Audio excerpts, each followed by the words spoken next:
हम लोगों का तो देखिए, एनडीए के जितने भी लोग हैं, हम लोग पूरे ज़ोर शोर से लगे हुए हैं कि बिहार में जो है 40 में से 40 सीट हम लोग को जीतना है। और ये इस बार बिल्कुल होगा। पिछले बार तो एक सीट कम रह गया था, लेकिन इस बार कोई सीट भी कम नहीं रहेगा और हम लोग ये सीट भी जीतना ही है और जो अन्य सीट भी जो है सारे सीटों को हम लोग जीतना। पूर्वी चंपारण से डॉक्टर राजेश कुशवाहा जी आ रहे हैं, क्या लगता है आप? देखिए, कोई कैसे देखते हैं? प्रत्याशी से कोई लेना देना नहीं है। जो हम लोगों का प्रत्याशी है वही प्रत्याशी चुनाव जीतेगा। इसमें कहीं कोई राजद के लोग या वो तो कुछ लोगों को फंसाने के लिए टिकट दे रहे हैं। कोई टिकट लेने वाला मिल नहीं रहा है तो किसी को उठा के टिकट दे रहे हैं। कई एक तो हम ही लोगों के साथी थे, जब उन्हें अपने दल में लोग नहीं मिले तो हम लोगों के ही कुछ लोगों को टिकट दे दिए हैं। तो इससे बहुत कुछ अंतर नहीं होने वाला है। यहाँ पे जैसे राधा मोहन सिंह अच्छे वोट से चुनाव जीतेंगे, इसमें कहीं कोई दिक्कत नहीं। नरेंद्र मोदी जी भी आए थे मोतिहारी में, क्या माहौल लग रहा है आप लोगों को? कैसे देख रहे हैं? देखिए, नरेंद्र मोदी जी का इतना एनर्जी है कि पूरे देश में, बिहार ही नहीं पूरे देश में जाकर चुनाव प्रचार कर रहे हैं। शायद देश में कभी इस तरह का प्रधानमंत्री मिला होगा जो इतना एनर्जेटिक है, जो हर राज्य में जाकर अच्छे से प्रचार कर रहे हैं। और चुनाव भी हम लोग का लक्ष्य है, पूरे देश में 400 पार का लक्ष्य है और जो बिहार में जो लक्ष्य है 40 सीट जीतने का, वो दोनों हम लोग। वीआईपी के अध्यक्ष मुकेश सहनी जी हैं, वो बोलते हैं कि सन ऑफ मलाह हम हैं, हमको मलाह वोट देगा। क्या इसको कैसे? अरे किसी को कुछ लिखना है तो अपने से फेसबुक अकाउंट में आप भी कुछ लिख लीजिए, हम भी कुछ लिख लेंगे। इससे कुछ होने जाने वाला नहीं है। वो ऐसे ही लोग लिख दे रहा है, इससे बहुत कुछ कोई अंतर नहीं पड़ेगा। तेजस्वी यादव बार बार कहते हैं, रोजगार का मुद्दा उठा रहे थे कि 17 महीना में जो हमने रोजगार दिया, नीतीश कुमार 17 सालों में नहीं दिया। इसको कैसे देखते हैं? 2005 से उनका जो है ना, जो पढ़ाई लिखाई का जो दायरा है ना, इसलिए उनको लग रहा होगा कि जब वो डिप्टी सीएम बने थे तो उनको लग रहा होगा कि अब ये काम हो रहा है। 2005 से आप देखेंगे कि लगातार काम हो रहा है, लगातार रोज़गार दिया जा रहा है। कोनो रोज़गार की बात 2020 में जो हम लोगों का जो चुनावी घोषणा पत्र था, उसमें हम लोगों का घोषणा था कि 10 लाख लोगों को नौकरी और 10 लाख लोगों को रोज़गार देंगे। उसके बहुत नज़दीक हम लोग आ गए हैं। हो सकता है कि चुनाव जो हम लोगों का 2025 में जब आएगा तो उससे ज़्यादा हम लोग 10 लाख का जो रोज़गार का हम लोग बात किए, उससे आगे हम लोग निकल जाएंगे।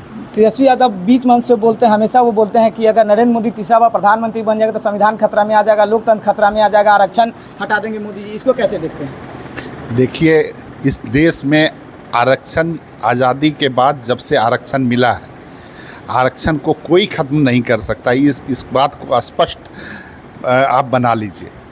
हम लोगों ने तो आरक्षण के दायरे को बढ़ाने का काम किया है। जो 50% आरक्षण का दायरा था, 10% सवर्णों का आरक्षण था, 50-10-60 हुआ था, उसको हम लोगों ने 75% तक ले जाने का काम किया। आरक्षण का दायरा हम लोगों ने बढ़ाने का काम किया। आरक्षण के दायरा को आज नहीं, आने वाले जो 10, 20, 50, 100 वर्ष में भी आरक्षण के दायरे को कोई ख़त्म नहीं कर सकता है। ये केवल और केवल उन्हें जो है किसी न किसी लोगों को खुश करने के लिए वो बोलते रहते हैं और झूठी बात, कोरी अफवाह है। कहीं कोई इसमें कोई ऐसी बात नहीं है कि आरक्षण खत्म हो जाएगा।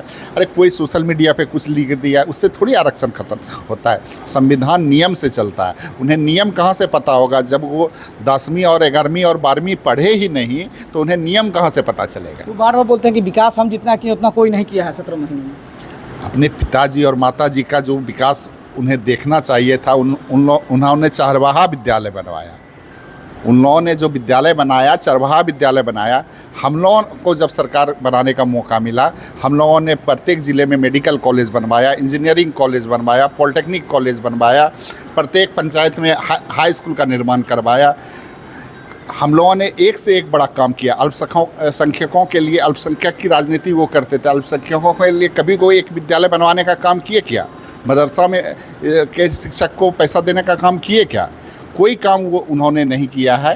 क्रेडिट तो वो ले रहे हैं। अरे क्रेडिट लेने का अपने मुँह मियाँ मिट्ठू बनना है, बन जाए, उससे कोई बहुत बड़ी बात नहीं। हमारे साथ जुड़ चुके थे बिहार सरकार के मंत्री, हमारे साथ जुड़ चुके हैं डॉक्टर संजीव कुमार जी। आप लोग का हमेशा मतलब मोतिहारी और बेतिया का चुनावी अभी यात्रा चला है, क्या माहौल लग रहा है आप लोगों को? देखिए, मोतिहारी भी एनडीए जीतेगी, अब बेतिया भी जीतेगी। पूर्वी चंपारण, पश्चिमी चंपारण दोनों जगह जीतेगी।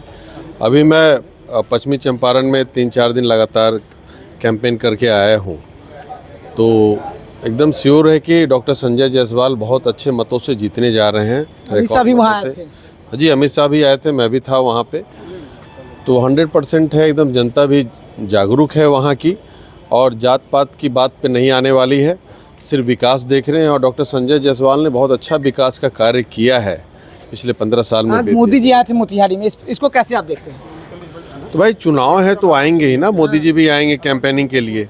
और मोतिहारी में भी राधा मोहन सिंह जी जीत रहे हैं अच्छे मतों से। अच्छे मतों से जीत रहे हैं, डेफिनेटली जीतेंगे। विपक्षी तो कह रहा है कि नहीं जीत रहे हैं। तो विपक्षी क्या कहेगा? कोई विपक्षी कहता है कि हम हारने जा रहे हैं? वो कह रहा है अगर तो ऐसे तो फिर चुनाव ही नहीं हो। 5वें फेज का चुनाव कंप्लीट हो गया, वो बोल रहे हैं कि इस बार मेरा सरकार बनना है। इसको कैसे आप लोग देखते हैं? नहीं, ये सब बकवास वाली बात है। सरकार एनडीए की ही बनेगी, नरेंद्र मोदी जी ही प्रधानमंत्री फिर से बनेंगे तिवारा। इसमें कोई इफ बट नहीं होने जा रहा है। हम लोग कॉन्फिडेंट है इस मामले को लेके, और बिहार में और अच्छी जीत होगी, क्योंकि नीतीश कुमार से भारतीय जनता पार्टी मिलकर के चुनाव लड़ रही है, और जो एनडीए और मजबूत हुई है बिहार में आदरणीय मुख्यमंत्री नीतीश कुमार के आने से। क्योंकि बिहार में जितना विकास कार्य हुआ है आज तक 15 साल में, 18 साल में, सब नीतीश कुमार जी की देन है। तो पब्लिक भी देख रही है। आज आप देख रहे हैं यहाँ पे, अब शाम की है समझ, तो आज से 10 साल पहले, 12 साल पहले क्या स्थिति था। इसी मोतिहारी में बिजली के लिए लोग तरसते थे, कानून व्यवस्था नहीं थी यहाँ पे। हर घर जल योजना जो पहुँचाने का कार्य, नल जल योजना है, माननीय मुख्यमंत्री नीतीश कुमार ने किया। यहाँ पे इंजीनियरिंग कॉलेज भी बन के तैयार हो गया होगा, पॉलिटेक्निक कॉलेज, नर्सिंग कॉलेज, ये हर जिला में बनाएगी, यहाँ का नहीं है। तो ओवरऑल डेवलपमेंट बिहार में ज़बरदस्त तरीके से हुआ है। पटना से यहाँ आने में कितना समय लगता था, आज 2.5 घंटे में हम लोग 3 घंटे में आ जाते हैं पटना से यहाँ पे। पहले ही 7 घंटा लगता था पटना से आने में। तो ये सब विकास जो है नीतीश कुमार की देन है। इस बार जनता बिहार और देश दोनों को देख करके वोट कर रही है, इसलिए एनडीए अच्छे से जीत रही है बिहार में इस भी। बार बिहार में 40 लोकसभा सीट में से एनडीए कितने सीट जीत पाएंगे? मैक्सिमम जीतेगी। 1-2 गड़बड़ा जाए, 2-4 तो अलग बात है, लेकिन हम लोग का टारगेट है कि 40 में 40 जीते। लेकिन थोड़ा बहुत तो अंतर हो सकता है, 2-4 सीट गड़बड़ा है, अदरवाइज उससे कम नहीं होने वाला है।